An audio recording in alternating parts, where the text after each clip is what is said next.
एक बार एक बहुत ही ज्ञानी पंडित राजा अकबर के दरबार में पहुंच जाता है और वहां जाकर राजा से कुछ सवाल पूछने की कोशिश करता है और राजा से कहता है कि तुम्हारी सभा में बहुत सारे ज्ञानी बैठे हैं, आप भी बहुत बड़े ज्ञानी हैं, क्या आप मेरे कुछ सवालों के जवाब दे सकते हैं। तो यहाँ पर जो राजा होते हैं अकबर, वो कहने लगते हैं कि आपके सवालों के जवाब के लिए मेरे पास एक व्यक्ति है, वो आपके सारे सवालों के जवाब दे देगा। तो यहाँ पर सभी लोग बीरबल की तरफ देखने लगते हैं और राजा भी यहाँ पर बीरबल की तरफ ही इशारा करते हैं। तो यहाँ पर जो ज्ञानी पंडित होते हैं वो बीरबल को देखकर एक बार मुस्कुराने लगते हैं और मुस्कुराकर यहाँ पर बीरबल से कहने लगते हैं कि बीरबल, क्या तुम मेरे सवालों के जवाब देने के लिए तैयार हो। तो यहाँ पर बीरबल कहने लगता है कि हाँ जी पंडित जी, मैं आपके सवालों के जवाब देने के लिए तैयार हूँ। तो यहाँ पर पंडित जी उससे कहने लगते हैं कि क्या तुम 100 सवालों के जवाब दोगे जो मैं बहुत ही सरल सरल आपसे पूछूंगा, या आप एक कठिन सवाल का जवाब देना चाहोगे।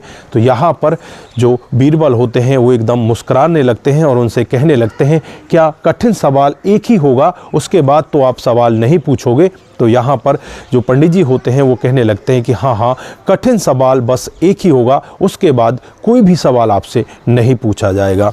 तो यहाँ पर जो बीरबल होते हैं वो कहने लगते हैं कि ठीक है, आप अपना सवाल पूछिए। तो यहाँ पर जो पंडित जी होते हैं वो कहने लगते हैं कि पहले अंडा आया या मुर्गी, इस सवाल का जवाब दे दीजिए। तो यहाँ पर बीरबल की तरफ सभी लोग देखने लगते हैं, क्योंकि बीरबल बहुत ही चतुर होता है, उसके चतुराई के किस्से बहुत सारे लोगों ने सुने होते हैं। आज यहाँ पर ऐसा सवाल उनके सामने आ जाता है तो पूरी सभा बीरबल की तरफ एकटक निगाहों से देखने लगती है। बीरबल यहाँ पर थोड़े से मुस्कुराते हैं और मुस्कुराते हुए कहने लगते हैं कि पहले मुर्गी आई। दोस्तों, अब यहाँ पर पंडित जी फिर उसकी तरफ देखने लगते हैं कि तुम कैसे कह सकते हो कि पहले मुर्गी आई, अंडा पहले नहीं आया। तो यहाँ पर जो बीरबल होते हैं वो कहने लगते हैं कि आपने एक ही सवाल पूछने के लिए कहा था, मैंने आपका जवाब दे दिया, ये आपका दूसरा सवाल है। अब यहाँ पर जो पंडित जी होते हैं अपनी गलती का एहसास करते हैं और अपनी गर्दन नीचे की तरफ करने लगते हैं।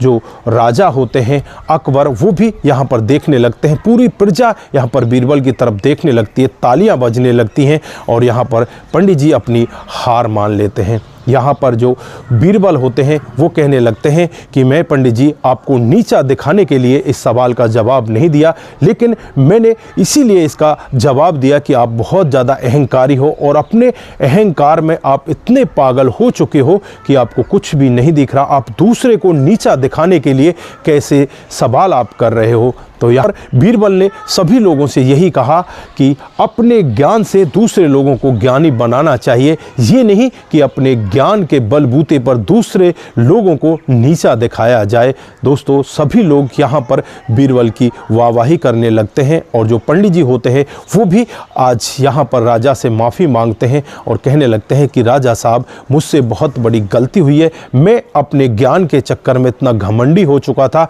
बस मैं यहाँ पर अपने प्रश्नों के उत्तर जानने के लिए आ गया, लेकिन मुझे ये सब नहीं करना चाहिए था। आज बीरबल की बातों से मुझे और भी ज्ञान हो चुका है कि ज्ञान को बांटना चाहिए, ना कि ज्ञान के घमंड में दूसरों को नीचा दिखाना चाहिए। दोस्तों, ये थी आज की एक छोटी सी कहानी जिसमें बीरबल ने बड़ी ही आसानी से यहाँ पर उत्तर दे दिया और जो पंडित जी होते हैं वो भी यहाँ पर बीरबल के सामने झुक जाते हैं, नतमस्तक हो जाते हैं। तो दोस्तों, इस कहानी से हमें यही शिक्षा मिलती है कि जो ज्ञान हमारे पास है उसको हमें दूसरे लोगों के साथ बांटना चाहिए, जिससे आगे और लोगों के पास भी ज्ञान पहुंच सके।